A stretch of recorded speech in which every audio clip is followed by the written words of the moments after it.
As the sun began to set in Chicago's South Side neighborhood, one of history's bloodiest gangsters was about to discover the power of the metal box he held in his hands.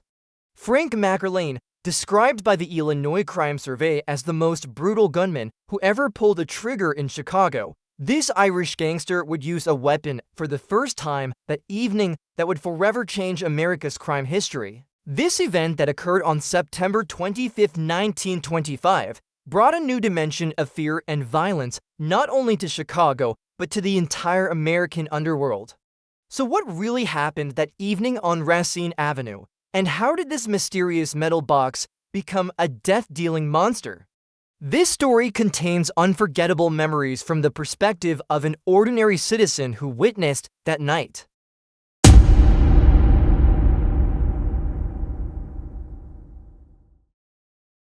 My name is George Sullivan, and I will never forget what I experienced that cold September evening in 1925 on Chicago's Racine Avenue. I was 35 years old, owned a small barber shop, and as every evening, I was walking home after closing my shop. The streets were filled with the tension brought by the Prohibition era. Everyone knew that in the darkness of night, the blood feud between different gangs was intensifying. It was just past 6 o'clock. The sun set early in autumn, and Chicago's cold wind was swirling yellowed leaves on the sidewalks.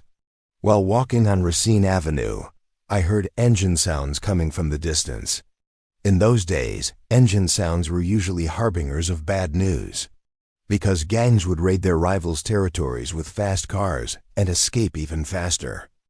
Just then, a black Cadillac appeared from the end of the street. Willie Channel was at the wheel, and next to him sat one of Chicago's most feared names, Frank McErlane. I had seen McErlane before. He was a tall, thin, but tough-looking man. His cold gray eyes seemed to always sparkle as if ready to kill. His black hair was neatly combed, his dark suit was spotless. But his most striking feature was that ice-cold stare that never left his eyes. The car slowed down and stopped. McErlane had something strange in his hands that I had never seen before. It was metal, cold, and oddly rounded like a box. It had a steel barrel and a wooden stock. I later learned that this was a Thompson submachine gun, known as the Tommy gun in those days, a deadly weapon used on battlefields. "What the hell are you doing here, Sullivan?" shouted McErlane when he noticed me. There was that familiar ruthlessness in his voice. "Go home, or I'll take you too." I nodded in fear and began walking quickly toward the side street. But curiosity got the better of me. I decided to hide behind the brick building at the corner and watch what would happen, because I sensed something was about to happen. A few minutes later, another car came from the opposite direction. This was the O'Donnell gang's car. Inside were William Shorty, Egan, and Thomas Morey. Keene. These two men were the biggest rivals of McErlane's Saltus McErlane gang. They were fighting on two sides of the war for control of southern Chicago in the illegal liquor trade. When Egan got out of the car, he saw McErlane. "Frank, what are you doing here?" he called out. His voice showed signs that he felt safe. After all, he had his standard pistol and thought he was facing his rival on equal terms. McErlane slowly got out of the car. His fingers were dancing over the metal box in his hands. "I'm going to show you something, Egan," he said with a cold smile. "This is the weapon of the future." Until that moment, no one understood what McErlane was holding in his hands. Even Keene got out of the car and began looking with curiosity. There were a few other civilians on the street, family couples taking evening walks. No one knew that history would be written in that second. "What is that, Frank?" asked Egan, approaching a bit closer. "Your new toy?" McErlane's smile widened. "Yes, and I want to make its first test with you."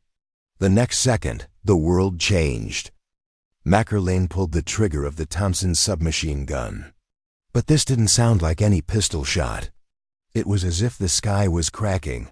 The rat-tat-tat-tat-tat-tat sound was shaking the entire street. Bullets were coming out at nearly 10 per second. Metal pieces, glass shards, and asphalt fragments were flying in the air. Egan's body began to shake as if being jolted by an invisible force. Dozens of holes opened in his chest, arms, and legs. Blood had splattered everywhere on the ground. Keene screamed and tried to take shelter by the car, but McErlane turned his weapon on him. The rat-tat-tat-tat-tat sound was heard again. Keene's body also began to be torn apart in the same way. The car's windows shattered completely. The metal body was filled with bullet holes. I was hidden at the corner, watching in horror. My ears were ringing. Tears were gathering in my eyes. I couldn't breathe. Because no one had ever seen this kind of violence before. A single weapon had torn apart 2 men in seconds. The other people on the street were screaming and running away. Women were crying. Children were clinging to their parents in fear. Everyone couldn't believe that what they had just seen was real. McErlane examined the Thompson submachine gun. The gun's barrel was still hot and a light smoke was coming out. There was a satisfied expression on his face. "Perfect," he murmured. "Just as I expected." Willie Channel called to McErlane. "Frank, the police are coming. We have to go." Police sirens could be heard in the distance. McErlane put the weapon in the car and sat next to Channel. The car sped away, leaving behind 2 corpses and many traumatized witnesses. I was still hidden at the corner, trying to accept what had happened. My hands were shaking. My heart was beating as if it would burst from my chest. A minute ago, it was a normal Chicago evening. Now 2 people were dead, and the city's crime history had changed forever. Because Frank McErlane had not only killed 2 men that evening, he had also brought a new demonstration of fear and power to Chicago's underworld. The smell of blood was reaching my nose. A metallic, heavy smell. The blood pooling on the sidewalk was glistening in the yellow light of the street lamps. Egan's body was lying on the ground at an odd angle. His eyes were open, but the light of life had gone out. Keene was next to the car, as if trying to hold on to something to take his last breath. At that moment, an elderly Italian woman came out from the side street. Maria Racine was a lovely grandmother who lived in the neighborhood and knew everyone.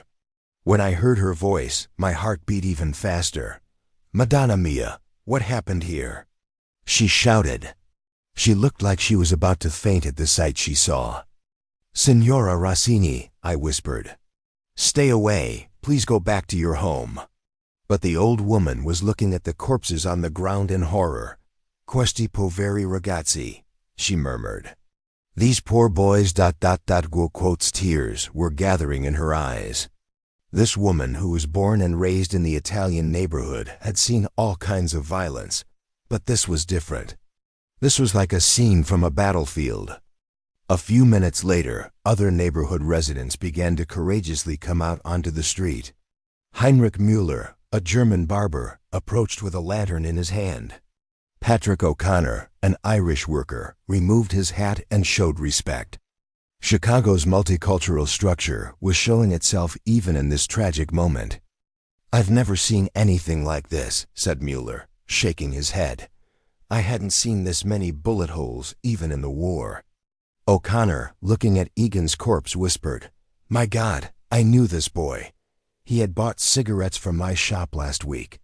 He was a young man, maybe 25 years old. People continued to gather. Everyone was whispering, embracing each other in horror.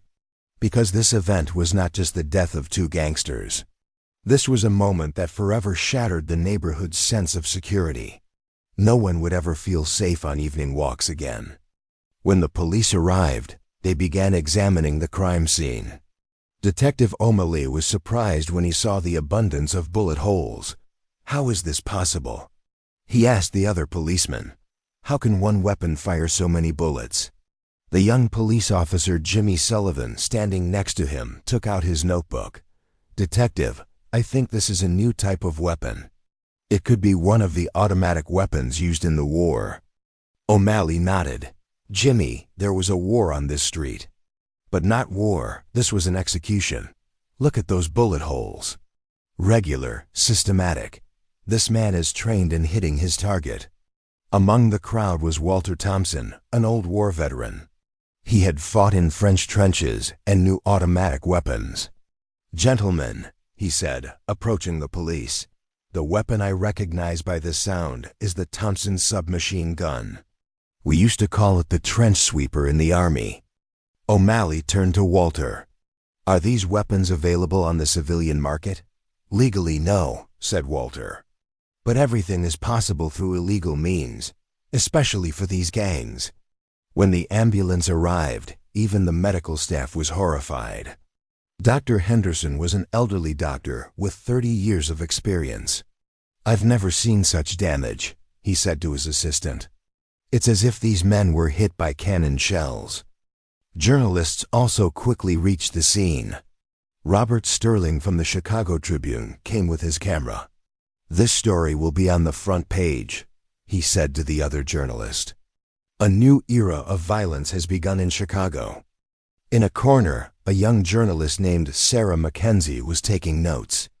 In that era when female journalists were rare, she was looking at the event from a different perspective. "This is not just a murder," she said to her male colleague. "This means the social order has completely changed. Now the streets will become battlefields." The elderly priest living in the neighborhood, Father O'Brien, bowed his head when he arrived at the scene. "Lord, have mercy on this city," he prayed. "Bring peace to the souls of these young men." As a Catholic priest, witnessing violence always caused him pain. "That night when I returned home, I couldn't tell my wife Helen what had happened. How could I tell her? How could a person kill 2 people in seconds with that metal box in his hands?" Helen noticed my trembling. "George, what happened?" "You look very pale," she said with concern. "I just had a bad day, darling," I said. "I couldn't sleep that night.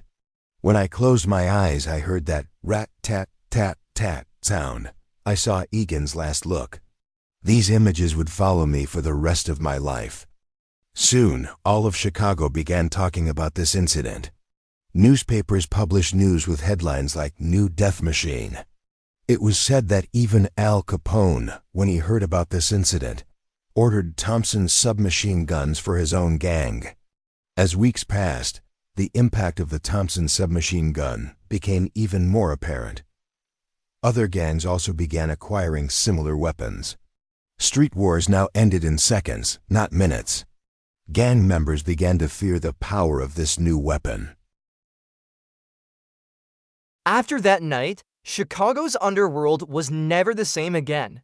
Frank McErlane's first attack with the Thompson submachine gun was not limited to just the death of 2 rival gangsters.